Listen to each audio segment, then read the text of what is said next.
Hi, this is Nancy Sinatra, and you're watching edan.com. Thank you, Nancy Sinatra. Nancy Sinatra, These Boots Are Made for Walking, one of the greatest songs out there. And of course, the daughter of the famed Frank Sinatra. Growing up in our household, we played Frank Sinatra all the time. The family, the Sinatra family, are legends, and it's a real honor to have Nancy on the show. Thank you so much, Nancy.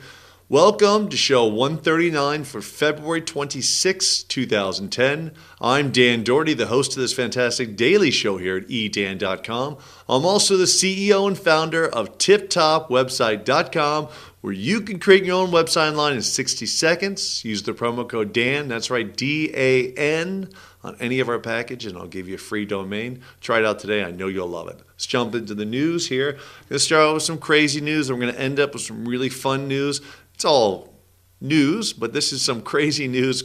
Going back to the story I was talking about the other day, in Pennsylvania, the administration got busted for sending kids home with laptops and then spying on them. The FBI is now involved, so bad news, bad news. That was people misuse technology all the time. When a school system does, it's just doesn't reflect well, all right? So here, I'm going to read this to you. A few weeks ago, Frontline television show premiered a documentary called Digital Nation. In one segment, the vice principal of an intermediate school in Bronx, New York, demonstrated how he remotely monitors his students for inappropriate use. He says, "They don't even realize we're watching. I always like to mess with them and take a picture of them. 9 out of 10 times they duck away." Well, first of all, is he playing a game with these kids? These kids look like kids. I mean, they're young kids. He's taking pictures of them. How distracting is that? They're trying to get the work done. He's bringing technology into the school, this vice principal, whoever brought the technology, and saying I'm trying to help the children through technology. How about sit with them and teach them how to read and write and do math?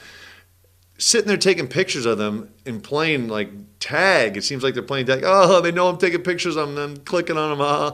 That's pretty distracting. I was trying to do my schoolwork and I got to hold my hand over the camera the whole time.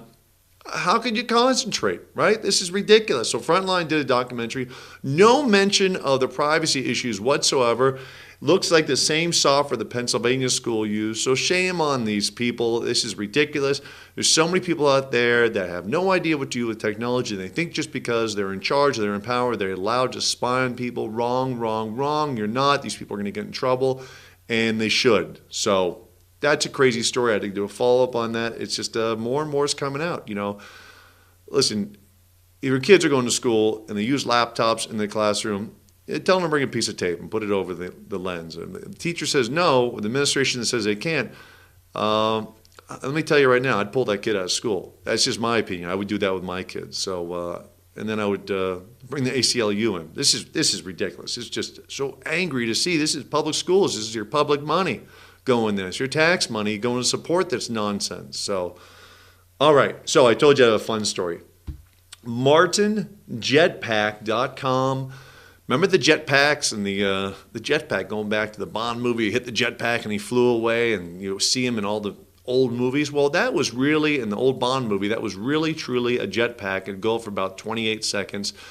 And it really worked. It wasn't them green screens back then. It really worked. It was a real jetpack. The guy flew it around the world and Super Bowls and Rio Carnival and every big event.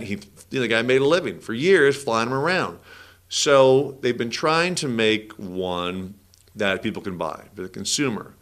And the problem is you can only go for 20, 30 seconds. You really have to know how to use this thing. A jetpack hooks to your back and you push a button, you're flying around, right? It's true. It's been, they've been having out since the 60s.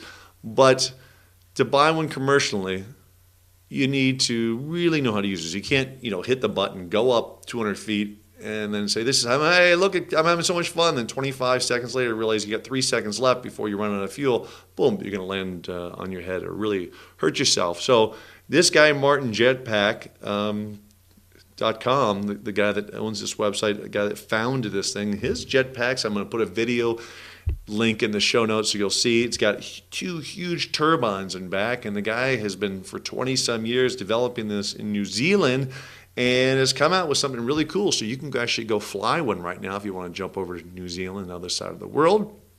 And it looks like they're ready to sell. I'm looking here. How do I buy one? This would be great. It's currently accepting inquiries from commercial customers.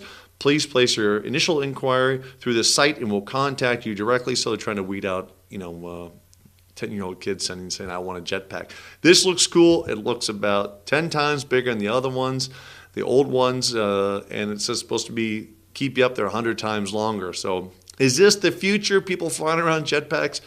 No. Is it fun? Is it like the new, Hummer's out of business? Just like the new Hummer everyone's going to have? Just the new Segway? Possibly, for the ultra-rich people that don't want to have a party and come flying out in the middle of the party and say, check this out. Be wild. If you're having a party like that, invite me. I'd love to see you flying around your pool, hovering over your pool in a jetpack. Wow, that'd be cool. I'd love to try it out. So here's the point. Technology's been around forever. Old technology, new technology. This is an idea that's been around. The jetpack's been one of the most famous scenes in any Bond movie. And someone just improved on the idea, and they're bringing it to life. Okay? So you don't always have to think of a brand new idea that, I always say there's always new ideas come out, like renting couture dresses, right? You can use an existing idea and turn it towards your passion. This guy's passion is obviously jetpacks. Probably saw a James Bond movie when he was a kid and said, I'd love to grow up to own that. Now he's got a business where he's going to sell them. That's awesome. So whatever your passion is, stick with that. Use an existing product and improve on it, or create your own product, but don't think that all the ideas in the world are done. They're not. Keep dreaming big. Keep your passion going and invent the next really coal thing or improve on the existing one, all right? Thanks again to Nancy Sinatra for that fantastic shout out. Real class in that lady, and I certainly appreciate it. Again, I'm honored for that shout out. Use the promo code DAN, D-A-N, when you sign up for your website at tiptopwebsite.com. I'll give you a free domain with that promo code. Have a fantastic weekend, and we'll see you on Monday. Thanks.